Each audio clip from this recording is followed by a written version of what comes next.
أعوذ بالله من الشيطان الرجيم بسم الله الرحمن الرحيم الحمد لله رب العالمين وصلى الله على محمد وآله الطاهرين واللعنة على أعدائهم أجمعين من الآن إلى قيام يوم الدين. Respected brothers and sisters, Assalamu alaikum wa rahmatullahi wa barakatuh. We were discussing the laws of taqleed, and probably it's the last mas'ala. Obviously we will not be able to discuss all the laws regarding every ibadat, every acts of worship that we have. So we'll be mentioning the important ones, that means the one that we might need in our day-to-day life. Otherwise you can refer to the Islamic laws book that is known as Tawdih al-Masail regarding different other masail. So the last law regarding taqleed is that after we follow a mujtahid, how do we get to know that what is the fatwa of the mujtahid in a certain issue? How do we get to know that? The first thing is, the first way of knowing the fatwa, because we need to get to know the fatwa from an authorized way. It's not that anyone who tells us and says, Sayyid Sistani Hafizahullah, in this mas'ala, that's his opinion. We're not going to be relying on anyone. But they mention a few ways. Similarly, Sayyid Ali al-Husayni al-Sistani Hafizahullah has mentioned different ways of knowing a fatwa. The first one is that a person, he listens from the mujtahid himself. Now for example, we follow Ayatollah al-Uzma al-Sayyid al-Sistani. We went to see him and we asked a certain mas'ala and he gave the answer. So we listened from the marja himself. This is the first way of getting to know what the fatwa of a mujtahid is. The second way is that we listen to two just people. Two just people meaning two people who are adil and who narrate the fatwa of a certain mujtahid. This is the second reason, this is the second way of getting to know a fatwa. The third way is to listen from one reliable person. We did not listen it from two people, but we listened from someone who himself is reliable and we can rely upon what he says, because he is a known scholar or he is a literate man regarding these things. He knows the opinions of different maraji, right? So this is the third way. And the fourth and the last way is to read it in his official website, or to read it from the Islamic laws book, the book that is meant to that means the book in which these laws are written, which is known as Tawdih al-Masail. So these are the four ways of obtaining the fatwa of a mujtahid. Now this was all regarding taqleed. Now moving on to the first chapter, which is Kitab al-Tahara. Kitab al-Tahara, that means the book of purity. We know that there are different things, there are a few things that are not pure, that are impure. Alright, the first two of them is urine and feces. That is the excrement. Urine and excrement are najis. They are najis. Okay. Now obviously the urine and the excrement, that is the feces of human beings, they are absolutely najis. They are absolutely impure. Alright, they cannot be considered as pure. They're absolutely najis. What about the animals? He says that the animals that are unlawful to eat. There are a few animals that are unlawful to eat. That means we cannot eat their flesh, right? And when they are slaughtered, if they are slaughtered, their blood, it gushes out from their vein. The blood, it gushes out from their vein. An animal with these two symptoms, its urine and feces will be considered najis. So what did I say? that the urine and feces of human beings, it's absolutely najis, it's impure. One must refrain from them. And as far as the animals are concerned, those animals that are unlawful to eat, take the example of a lion. Take the example of a lion, which is unlawful to eat. It's unlawful to eat its flesh, eat the flesh of a lion, and its blood, it gushes out when it is slaughtered. If a lion is slaughtered, when its vein is cut, what happens is that the blood, it gushes out. It's not like the blood of a fish, right? So the urine and feces of such animals is also najis. It's considered as impure. Okay, now what do they say regarding the urine and the droppings of birds? Ayatollah Sistani here, he says that the urine and droppings of blood, although it's pure, it's considered tahir, but it's on a precaution. One must take precaution and must refrain from them. That means, although they are considered tahir, but it's better to stay away from them. It's better to consider them as najis, although they are not najis, but it's better. It's on the basis of precaution. So this is regarding the urine and the droppings of birds. Anyways, the birds that are whose meat is lawful to eat, they are absolutely tahir. It's pure. But this fatwa that I mentioned right now is regarding the birds that are whose meat is unlawful. We are not allowed to eat the meat of those birds. We must restrain, not we must, it's better to restrain from their urine and the droppings of such birds.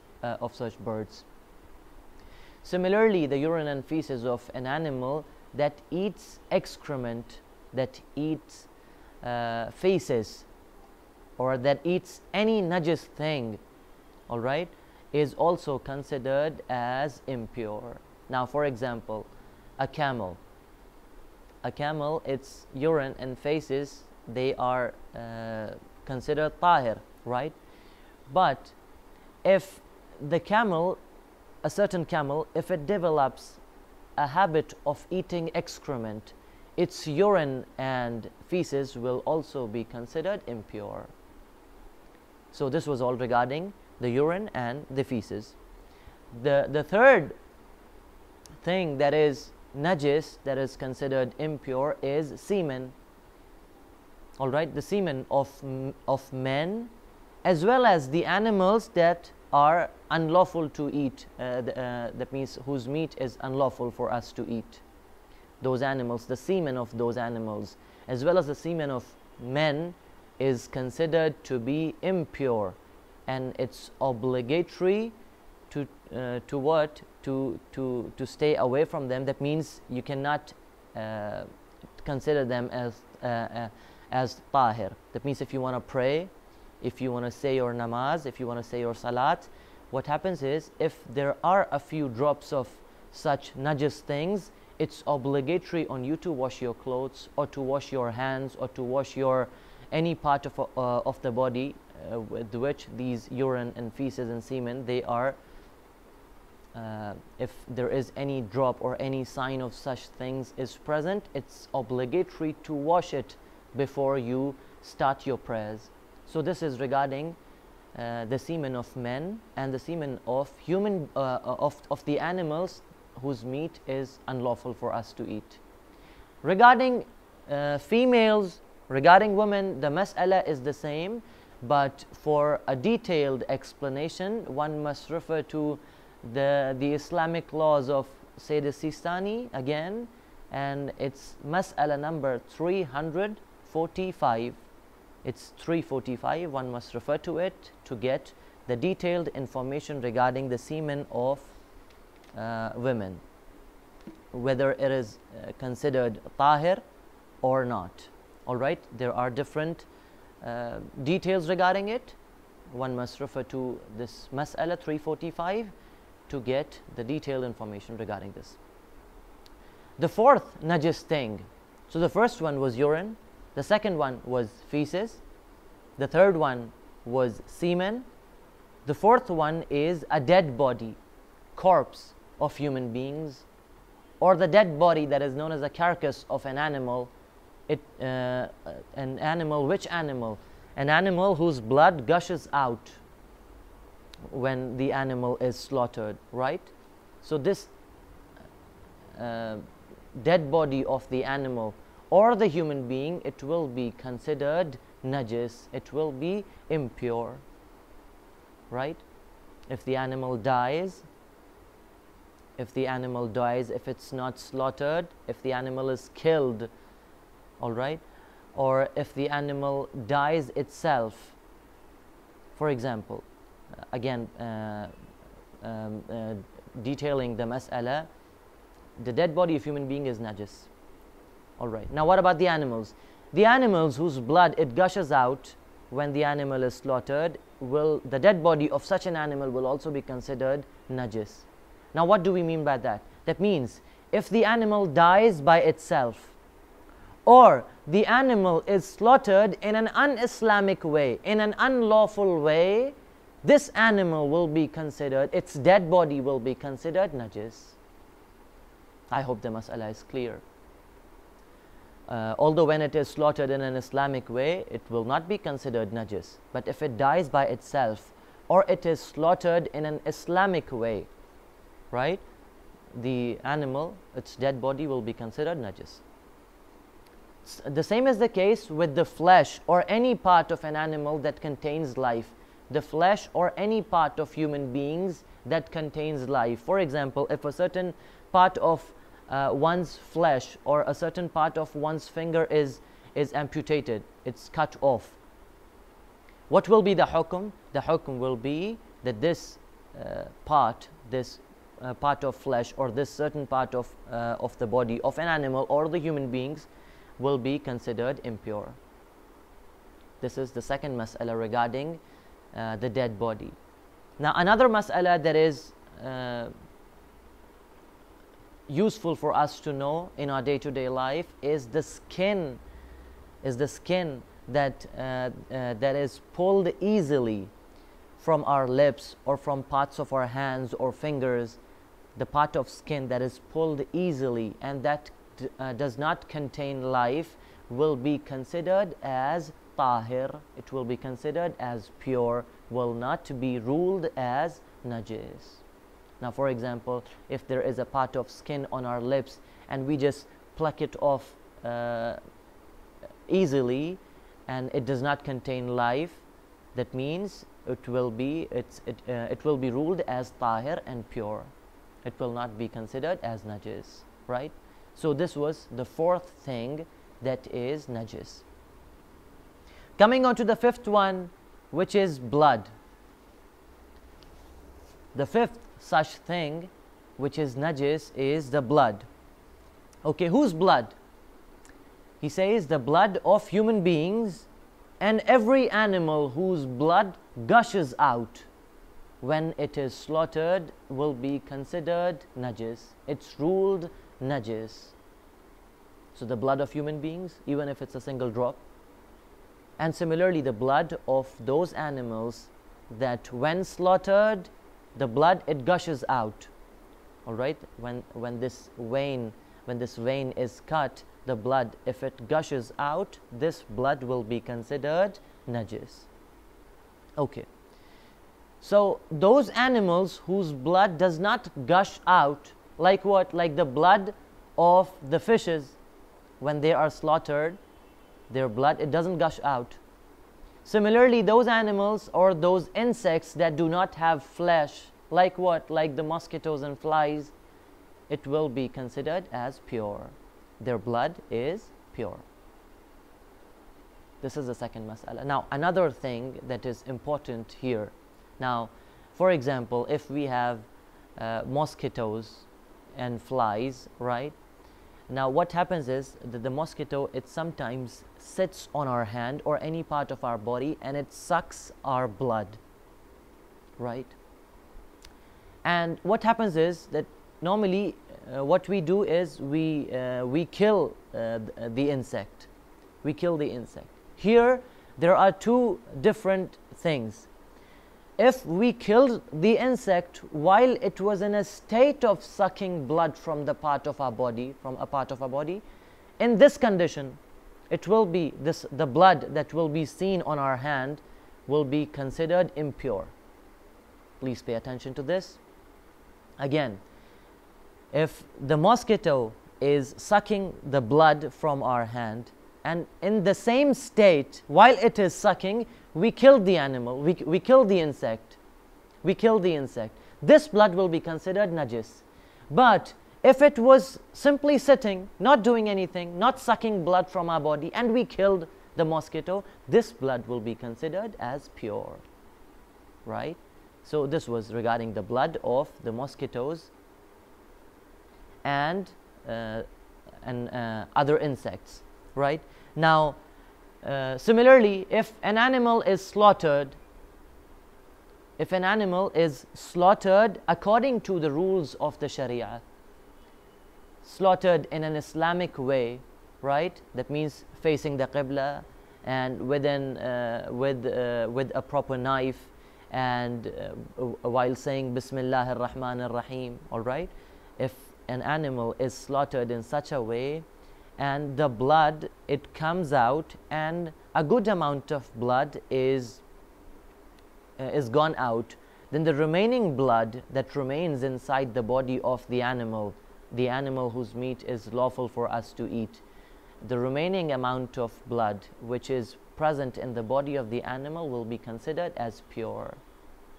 Now, for example, take the example of a slightly inclined surface, right?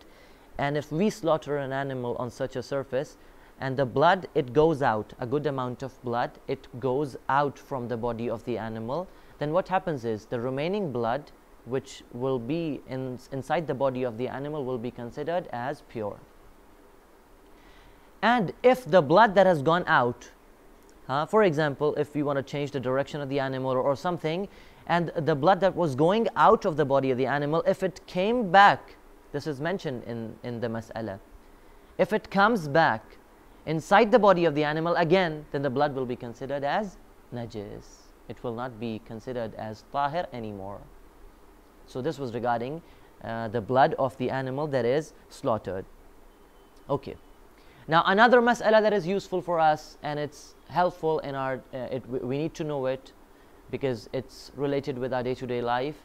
The blood that is seen in between the teeth, the blood that we see in between the teeth, right? What is the hukum for such blood?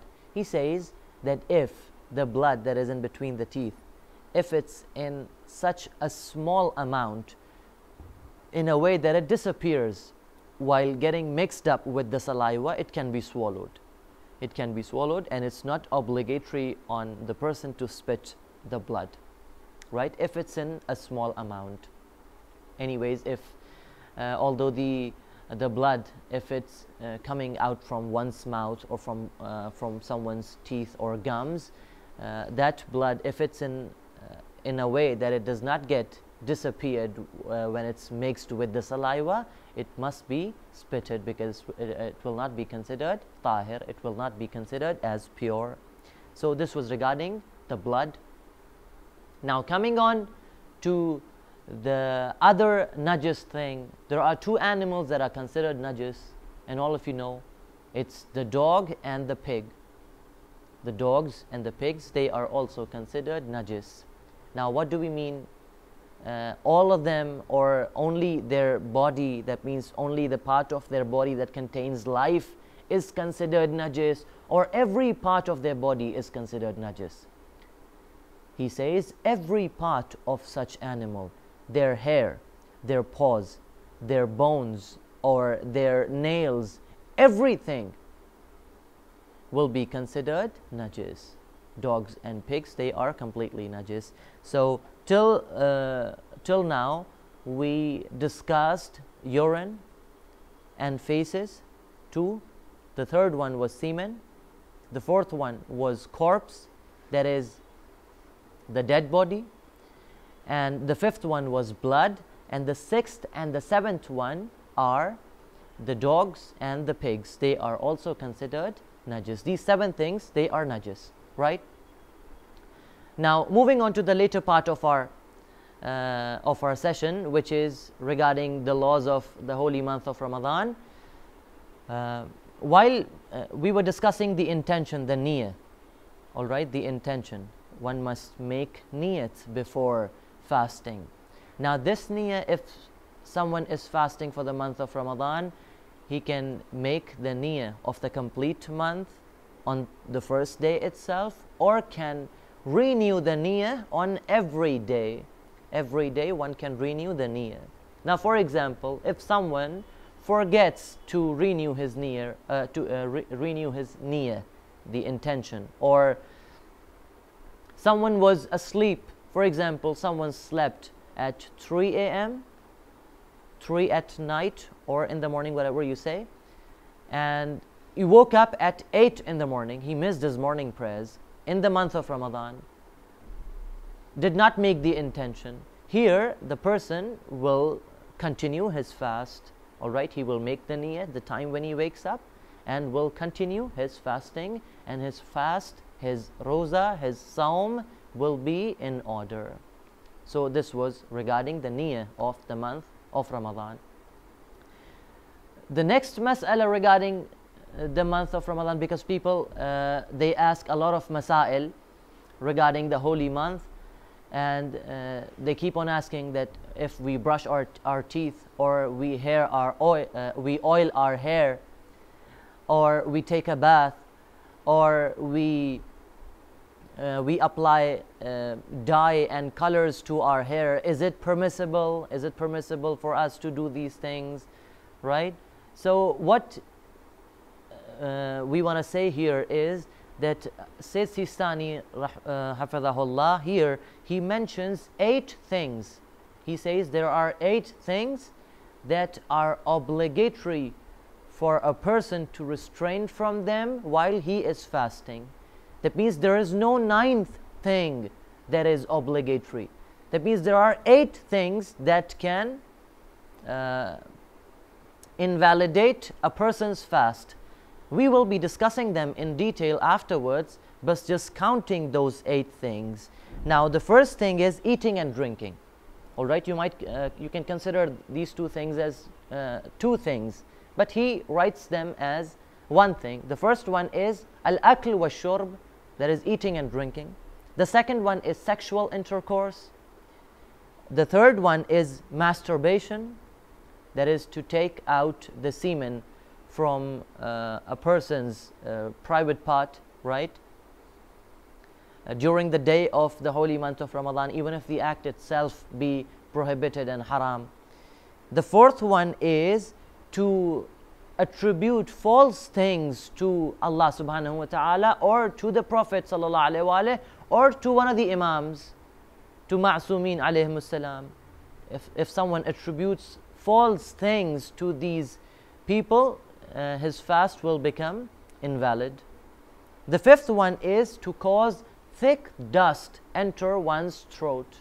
One should not allow thick dust to enter his throat. This is the fifth one. And the sixth one is remaining in the state of ritual impurity. That means remaining in the state of janaba, or remaining in the state of hayd for women.